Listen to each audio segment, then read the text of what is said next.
السلام علیکم ورحمۃ اللہ تعالی وبرکاتہ۔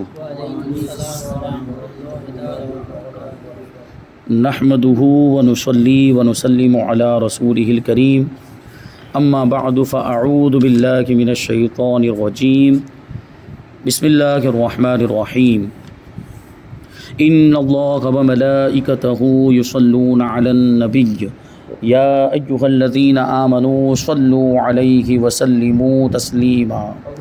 اللہم صل علی سیدنا ومولانا محمد معدن الجود والکرم وآلہ الکرام وابنہ الکریم وبارک وسلم صلاۃ وسلاما علیک یا رسول اللہ صلی اللہ تعالی علیہ وسلم۔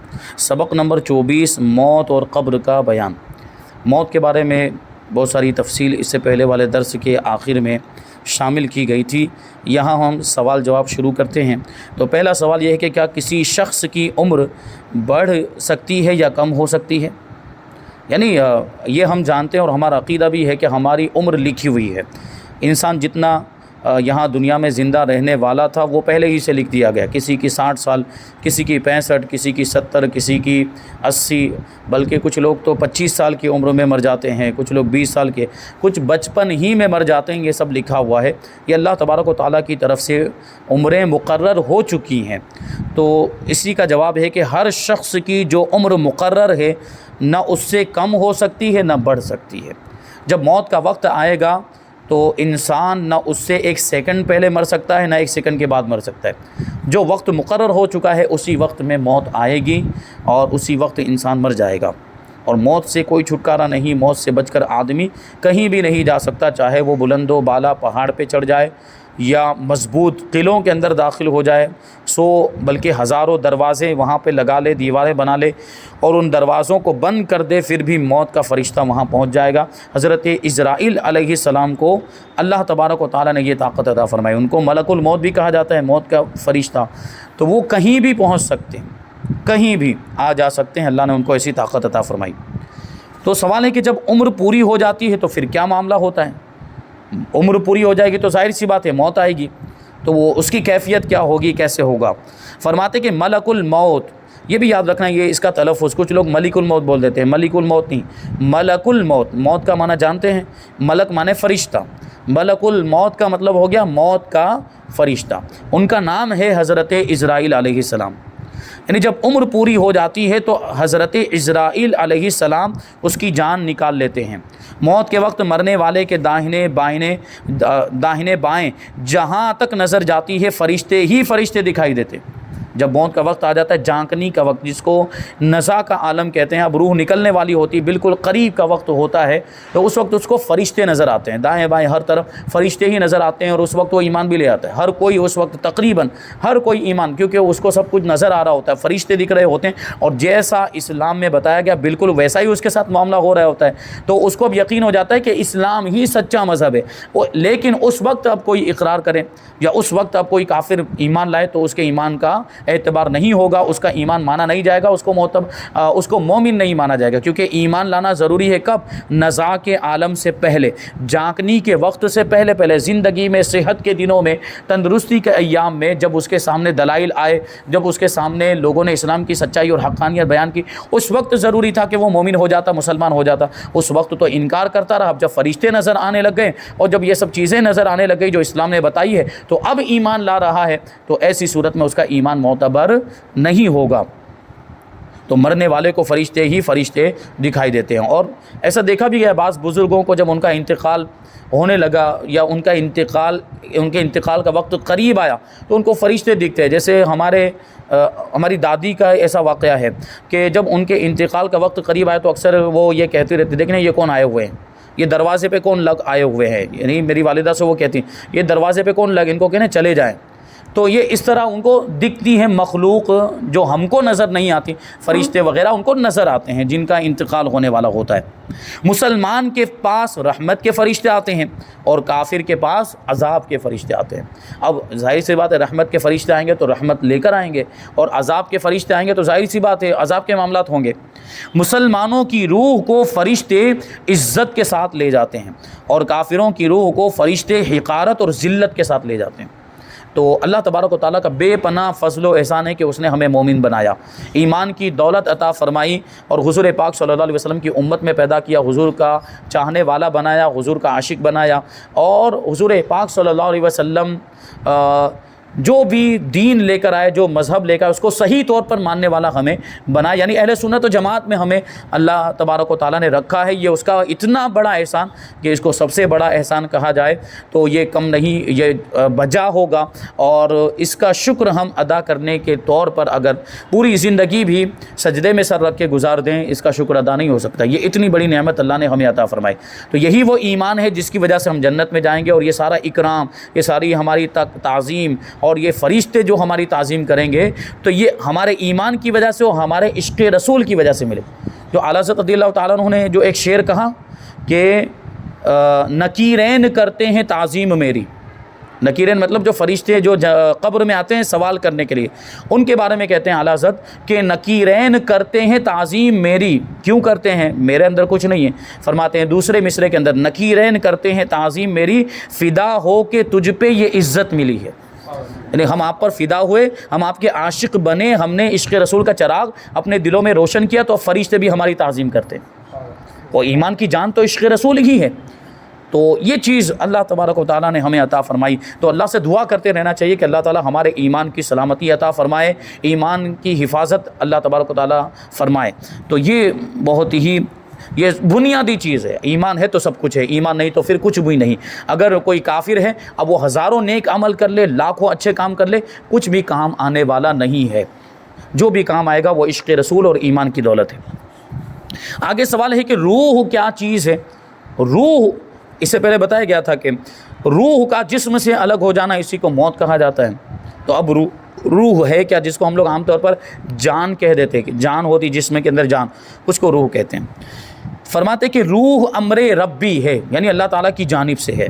اللہ تعالیٰ ارشاد فرماتا ہے کہ قل الروح من امر ربی وما اوتیتم من العلم الا قلیلا، تم فرماؤ کہ روح میرے رب کے حکم سے ایک چیز ہے اور تمہیں علم نہ ملا مگر تھوڑا، یعنی روح کے بارے میں زیادہ جانکاری نہیں۔ تو انسان کے جسم سے روح نکل جاتی تو وہ مر ہی جاتا ہے، تو روح کے معاملات کے تعلق سے اس کو معلومات ہی نہیں ہو پاتی، اور روح کے تعلق سے جب انسان مر گیا ہے تو بعد میں اگر پتہ چل بھی جاتا ہے تو دنیا والوں کو تو بتا نہیں پائے گا۔ تو دنیا والوں کو بہرحال روح کے بارے میں زیادہ جانکاری اور معلومات نہیں ہے، کہ روح ویسے نظر بھی نہیں آتی، روح نظر آنے والی چیز نہیں ہے، وہ نگاہوں سے اوجھل، اس لیے اس کے بارے میں معلومات بہت کم، اور وہ فرمایا بھی گیا کہ تمہیں علم نہ ملا مگر تھوڑا۔ یہ اللہ والے جانتے ہیں، اللہ والے باطن کی صفائی، ظاہر سی بات ہے وہ باطن کی صفائی پر خاص توجہ دیتے ہیں، پہلے ظاہر کو سدھارتے ہیں پھر باطن کو سدھارتے ہیں۔ تو روح کے معاملات سے بھی وہ واقف ہوتے ہیں اللہ والے، اور روح کی بھی معلومات ان کے پاس ہوتی ہے، روح کی بھی ان کو معرفت ہوتی ہے، پہچان ہوتی ہے، ساری چیزیں یہ اللہ والے۔ لیکن عام انسانوں کے پاس جو ہے روح کے تعلق سے زیادہ علم نہیں۔ جو عام بول چال میں بس ہم یہ اتنا جانتے ہیں کہ روح جب نکل جائے تو آدمی مر جاتا ہے، اور جان کو بھی روح کہہ دیا جاتا ہے، بس اتنی سی معلومات ہمارے پاس ہے۔ آگے سوال ہے کہ کیا مرنے کے بعد روح فنا ہو جاتی ہے؟ جواب، روح کے جسم سے جدا ہونے کا نام موت ہے، نہ یہ کہ روح مر جاتی ہے، یعنی جسم مرتا ہے لیکن روح نہیں مرتی، روح فنا نہیں ہوتی، روح باقی رہتی ہے، جسم مر جاتا ہے۔ جو روح کو فنا مانے وہ بد مذہب ہے، روح فنا نہیں ہوتی، روح باقی رہتی ہے۔ موت کے بعد روح کی جاننے، سننے اور دیکھنے کی صلاحیت نہ صرف باقی رہتی ہے بلکہ پہلے سے بڑھ جاتی ہے۔ آدمی کے جسم کے اندر جب روح ہوتی ہے، آدمی سنتا دیکھتا ہے تو روح کا بھی اس کے ساتھ تعلق ہوتا ہے، لیکن جب روح جسم سے جدا ہو جاتی ہے، آدمی مر جاتا ہے، تو یہ دیکھنے، سننے کی اور جاننے کی صلاحیت روح کی باقی رہتی ہے، یعنی اب روح دیکھتی ہے، روح سنتی ہے، جانتی پہچانتی ہے، بلکہ ان ساری قوتوں میں اور صلاحیتوں میں زندگی کے مقابلے میں اور زیادہ اضافہ ہو جاتا ہے مرنے کے بعد۔ اور یہ عام انسانوں کی بات چل رہی ہے، عام انسانوں کی دیکھنے، سننے کی اور جاننے پہچاننے کی طاقت میں اضافہ ہو جاتا ہے مرنے کے بعد۔ تو جو کامل مومن ہو، ایک تو مومن کی قوت میں تو اور زیادہ اضافہ ہو جاتا ہے، اس میں بھی جو کامل مومن ہو، کامل مکمل ایمان والا ہو، اور جو اللہ کے ولی ہوں تو ان کی طاقت و قوت کا کیا کہنا۔ جب عام مومن کی یہ طاقت اور قوت میں اضافہ ہو جاتا ہے، یہاں تک فرمایا گیا، ابھی آگے بھی آپ سنیں گے کہ ان کی قبر کے پاس سے اگر کوئی گزرتا ہے تو اس کو دیکھتے ہیں وہ، اور اس کو پہچانتے بھی، اگر وہ پہچان والا ہو تو اس کو پہچانتے کہ فلاں گزر رہا ہے یا فلاں رشتہ دار جا رہا ہے۔ اور قبر پر مسلمان ہے تو قبر پر ہمارے رشتہ دار آتے تو وہ مومن جو قبر میں ہے وہ دیکھتا ہے کون آیا کون گیا، سب کو جانتا پہچانتا ہے وہ۔ اور یہاں تک فرمایا گیا کہ جب دفن کرنے کے بعد دفن کرنے والے واپس ہوتے ہیں تو ان کے قدموں کی آہٹ کو بھی مردہ سنتا ہے۔ یہ عام مومن کی بات کر رہے ہیں، تو جو کامل مومن ہے، جو اللہ کے ولی ہے، ان کے دیکھنے سننے اور جاننے پہچاننے کی طاقت و قوت کا کیا عالم ہوگا۔ اللہ کے ولیوں کو تو اللہ تبارک و تعالیٰ نے بڑی طاقت عطا فرمائی، اور وہ تو مدد بھی کرتے ہیں، لوگوں کی مرادیں بھی پوری فرماتے ہیں اور لوگوں کی حاجتیں بھی پوری ہو جاتی ہیں، تو یہ اللہ کے ولی ہوتے ہیں۔ تو روح کو فنا ماننے والا بد مذہب ہے۔ موت کے بعد روح کی جاننے سننے اور دیکھنے کی صلاحیت نہ صرف باقی رہتی بلکہ پہلے سے بڑھ جاتی ہے۔ آگے سوال ہے کہ کیا مرنے کے بعد روح کا جسم سے تعلق باقی رہتا ہے؟ یعنی جسم کہیں اور ہے، روح کہیں اور چلی گئی ہوگی۔ ابھی بتائیں گے کہ روح رہتی کہاں پر ہے۔ مومن کی روح جسم سے جدا ہونے کے بعد کہاں رہتی ہے، اور کافر کی روح جسم سے جدا ہونے کے بعد مرنے کے بعد کہاں رہتی ہے، اس کو بتائیں گے۔ تو کیا جسم سے روح کا تعلق رہتا ہے؟ تو جواب، مرنے کے بعد بھی روح کا تعلق انسان کے بدن کے ساتھ باقی رہتا ہے۔ اگرچہ روح بدن سے جدا ہو گئی مگر بدن پر جو گزرے گی روح ضرور اس سے آگاہ اور متاثر ہوگی۔ یعنی اگر بدن کے اوپر عذاب ہو رہا ہے، بدن کو سزا دی جا رہی ہے، تو روح بھی تکلیف محسوس کرے گی۔ اب اگرچہ وہ جدا ہو چکی ہے بدن سے روح، لیکن بدن پر عذاب دیا جائے گا تو روح بھی تکلیف محسوس کرے گی اور روح پر بھی اس کا اثر ہوگا، اور روح کو بھی اس کے بارے میں پتہ چلے گا۔ جس طرح حیات دنیا میں ہوتی ہے بلکہ اس سے بھی زیادہ، یعنی روح جس طرح دنیا میں متاثر ہوتی ہے، جسم پر اگر کوئی تکلیف پہنچے تو روح کو بھی تکلیف ہوتی ہے زندگی میں، تو اسی طرح مرنے کے بعد، بلکہ مرنے کے بعد اس سے زیادہ تکلیف ہوگی اور اس سے زیادہ وہ متاثر ہوگی۔ ورنہ وہ مردہ جسم اگر پڑا ہوا ہے اور روح کہیں اور ہے، جسم کے اوپر عذاب نازل کیا جاتا رہے اور روح کا اس سے کوئی تعلق نہ ہو تو پھر تکلیف کا کوئی مطلب ہی نہیں رہ جائے گا۔ تو روح بھی متاثر ہوتی ہے، روح کو بھی تکلیف کا احساس ہوتا ہے۔ آگے سوال ہے کہ مرنے کے بعد روح کہاں جاتی ہے، وہ بات آ گئی۔ جواب، روحوں کے رہنے کے لیے مقامات مقرر ہیں، یعنی جگہیں فکس ہیں۔ نیکوں کے لیے علیحدہ اور بروں کے لیے علیحدہ، الگ الگ جگہ ہے۔ نیک لوگوں کی روح الگ جگہ پر رہتی ہے اور برے لوگوں کی روح الگ جگہ پر رہتی ہے، جہاں وہ اپنے مرتبے کے مطابق چلی جاتی ہے۔ جس کا جیسا مرتبہ، اللہ تبارک و تعالیٰ روح کو بھی ویسا ہی مقام عطا فرماتا ہے۔ اور کیسے کہاں پر رہتی ہے، کافر کی کہاں رہتی ہے، مومن کی کہاں پر رہتی ہے، اس کی تفصیل آگے آئے گی۔ سوال، روح کے مقامات کے بارے میں کچھ مزید بتائیے، یعنی زیادہ معلومات دیجیے۔ تو جواب، کافروں کی روحیں مخصوص جگہوں پر قید ہوتی ہیں، جبکہ مسلمانوں کی روحوں کے مختلف مقامات بھی مقرر ہیں اور انہیں اور مقامات پر جانے کی اجازت بھی ہوتی ہے۔ یعنی کافر کی روح کو کہیں اور جانے کی اجازت نہیں، جہاں اس کو قید کر کے رکھ دیا بس وہیں پر وہ اس کی روح رہتی ہے۔ کافر کی روح وہاں سے نکل نہیں سکتی، جہاں پر اس کو قید کیا گیا وہاں سے وہ ہل نہیں سکتی، وہ دوسری جگہ پہ جا نہیں سکتی۔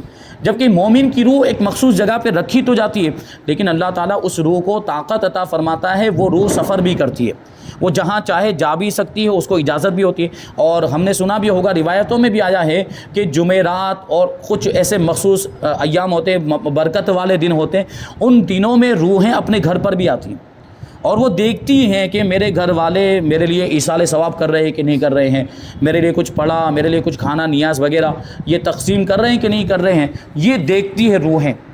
تو مومن کی روح کو اجازت ہوتی ہے، وہ جہاں چاہے وہ جا سکتے ہیں۔ جیسا کہ حضرت سیدنا امام مالک رحمۃ اللہ تعالی علیہ فرماتے کہ مومنوں کی ارواح آزاد ہوتی ہیں، جہاں چاہتی ہیں جاتی ہیں۔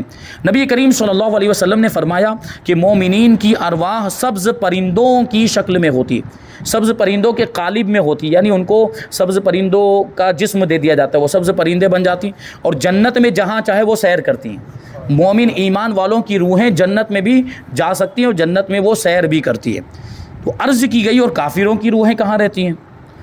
تو حضور پاک صلی اللہ علیہ وسلم نے ارشاد فرمایا سجین میں قید ہوتی ہے۔ اب سجین کا کیا مطلب؟ قرآن مجید کے اندر آپ نے یہ لفظ کہیں نہ کہیں تو آپ نے پڑھا ہوگا، کسی صورت کے اندر یہ آیا ہے سجین، ٹھیک ہے؟ تو ان الابرار لفی نعیم و ان الفجار لفی جہیم ہے، وہاں پر تو جہیم ہے، سجین کسی اور مقام پر آیا ہے۔ تو سجین کا مطلب فرماتے ہیں سجین 7ویں زمین کے نیچے ایک جگہ ہے جو ابلیس اور اس کے لشکروں کا مقام ہے۔ ساتویں زمین کے نیچے، وہاں پر یہ کافروں کی روحوں کو قید کر دیا جاتا ہے، ساتوں زمین کے نیچے۔ مرنے کے بعد مسلمان کی روح حسب مرتبہ مختلف مقاموں میں رہتی ہے، یعنی جیسا ایمان والے کا مرتبہ ہوگا، کیونکہ مومن ہے اگرچہ، لیکن کسی کا ایمان کامل ہے، کسی کے ایمان میں کمزوری ہے، کسی کا عمل درست نہیں تھا، کوئی گنہگار تھا، کوئی نیک تھا، اور کوئی بہت زیادہ نیک تھا، کوئی اللہ کا ولی تھا، تو سب کے مرتبے الگ الگ ہوں گے۔ تو مومنوں کی روحیں مرتبے کے اعتبار سے ہوگی، سب ایک جگہ پر نہیں ہوگی، مرتبے کے اعتبار سے ہوگی۔ تو کیسے ہوگی؟ بعض کی روح قبر پر ہوگی، یعنی اگر کوئی گنہگار تھا تو اس کی روح کو اس کی قبر پر ہی رکھا جائے گا، قبر کے اوپر، اور بعض کی چاہے زمزم شریف یعنی زمزم کے کنویں میں ہوگی، برکت والا پانی۔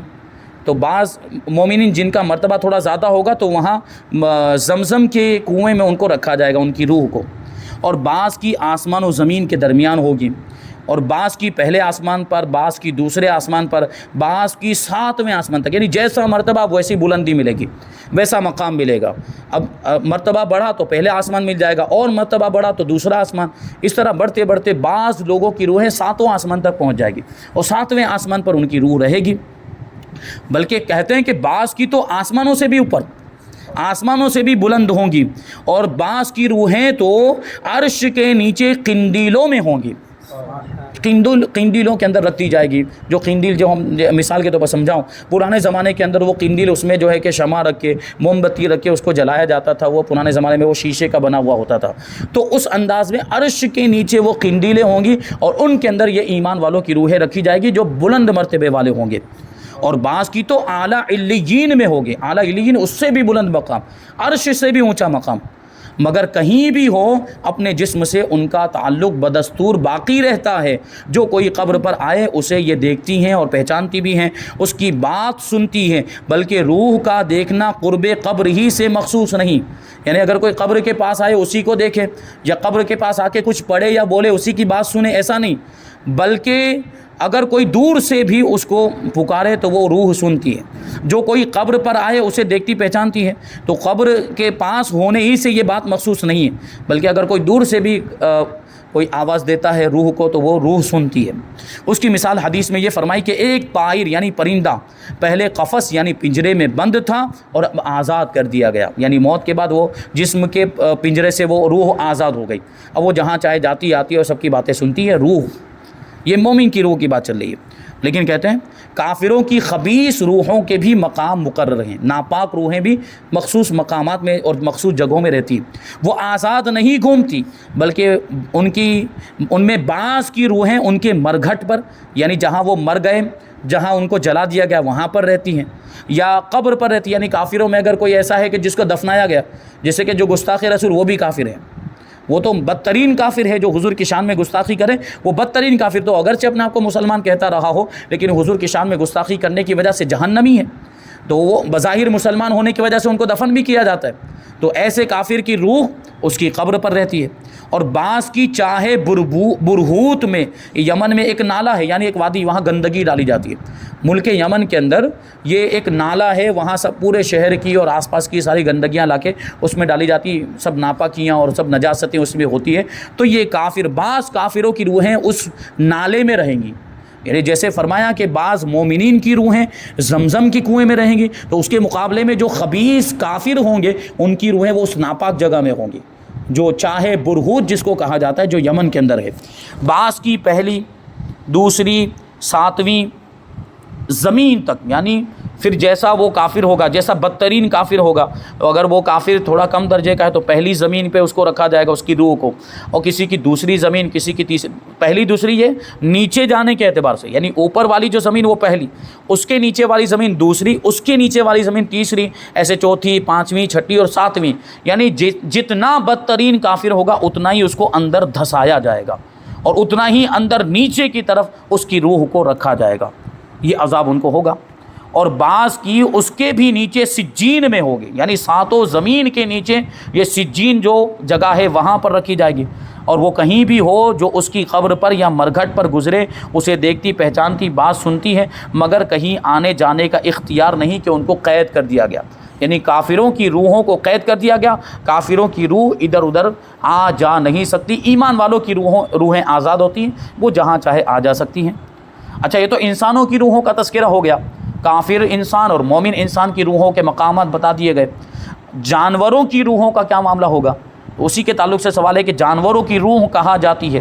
جواب، جانوروں کی ارواح ہوا میں معلق رہتی ہے، فضا میں معلق رہتی ہے، یا جہاں اللہ پاک کو منظور ہوتا ہے وہاں رہتی ہے۔ اللہ چاہے وہاں پر جانوروں کی روح کو رکھ دیا جاتا ہے، اور ان کا اپنے جسموں سے کوئی تعلق نہیں ہوتا، کیونکہ عذاب ہے یا سزا ہے یا ثواب ہے یا نعمت ہے، راحت ہے، یہ سب انسانوں کے لیے، جانوروں کا تو اس سے کوئی معاملہ نہیں، کیونکہ جانور تو شریعت کے مکلف ہی نہیں ہے، تو ان کو تو نہ عذاب ہونا ہے نہ کسی طرح کے ثواب کے معاملات ہیں، تو اس لیے ان کی روحوں کا جسموں سے کوئی تعلق نہیں رہتا۔ ایک بہت اہم چیز، بہت ضروری سوال ہے، اس کو آپ کو سمجھنے کی ضرورت ہے، اور بہت سے ہمارے مسلمان بھائی جن کو جانکاری نہیں ہوتی، دین کی جانکاری نہیں ہوتی ہے، دین سے دور ہوتے ہیں، تو کبھی ان کے ذہن میں بھی یہ بات ہوتی ہے، کبھی یہ بھی ماننے لگ جاتے ہیں۔ وہ کیا چیز ہے اس کو سمجھیں۔ سوال ہے کہ آواگون کسے کہتے ہیں؟ آواگون کسے کہتے ہیں؟ اور یہ بات آپ پہلے یاد رکھ کے چلیں کہ آواگون کفر ہے، آواگون کا عقیدہ رکھنا کفر ہے، جو ایسا عقیدہ رکھے وہ کافر ہو جائے گا۔ اب سمجھنا ہے کہ آواگون کا مطلب کیا ہے۔ جواب، یہ خیال کہ موت کے بعد روح کسی دوسرے بدن میں چلی جاتی ہے، خواہ وہ بدن آدمی کا ہو یا کسی جانور کا ہو، اسے تناسخ اور آواگون کہتے ہیں۔ یہ عقیدہ محض باطل ہے اور اس کا ماننے والا کافر ہے، اور یہ ماننا کفر ہے۔ جیسے غیر مسلموں کا عقیدہ ہوتا ہے کہ انسان مر جاتا ہے تو اس کی روح بھٹکتی رہتی ہے، اس کی آتما بھٹکتی رہتی ہے اور کسی دوسرے جسم میں چلی جاتی ہے۔ اور ویسے ان کا عقیدہ ہے 7 جنموں کا، کہ ایک بار انسان مر جاتا ہے تو اس کی روح پھر دوسرے جسم میں داخل ہو کر پھر سے جنم لیتی ہے، اور کبھی انسان بن کے جنم لیتا ہے تو کبھی کوئی جانور بن کے جنم لیتا ہے، کبھی انسان ہی کی شکل میں وہ دوبارہ جنم لیتا ہے، کبھی کتا بن جاتا ہے تو کبھی اور کوئی جانور بن جاتا ہے۔ تو یہ والا جو عقیدہ سراسر اسلام کے خلاف ہے، کیونکہ اسلام کے اندر قرآن اور حدیث سے ثابت ہے کہ ایک بار زندگی ملتی ہے اور ایک بار موت ہو جائے گی، پھر انسان مر جائے گا، پھر اس کو زندہ کیا جائے گا میدان محشر میں جمع ہونے کے لیے۔ یہ ہے اسلام کا عقیدہ۔ تو یہ 7 جنم یا جو کہ آواگون کا روح کا کسی دوسرے جسم میں داخل ہو جانا یا کسی جانور کے اندر داخل ہو جانا، یہ اسلام کے خلاف ہے اور قرآن و حدیث کے خلاف ہے، اس لیے اس کو کفر فرمایا گیا، اور جو ایسا عقیدہ رکھے وہ کافر ہو جائے گا۔ تو اب جو فلمیں، ڈرامے اور سیریل وغیرہ دیکھتے ہیں تو ان میں زیادہ تر یہ غیر مسلموں کی باتیں ہوتی ہیں، ان کی مذہبی باتیں بھی آتی ہیں، اور بعض گانوں میں بھی اس کو وہ لوگ شامل کرتے ہیں، 1 جنم 2 جنم 7 جنموں کی بات ہو رہی ہوتی ہے اس میں، اور ہمارا مسلمان بھولا جاہل مسلمان اس کو سنتا جا رہا ہے، اس کو پتہ ہی نہیں کہ یہ کفر ہے۔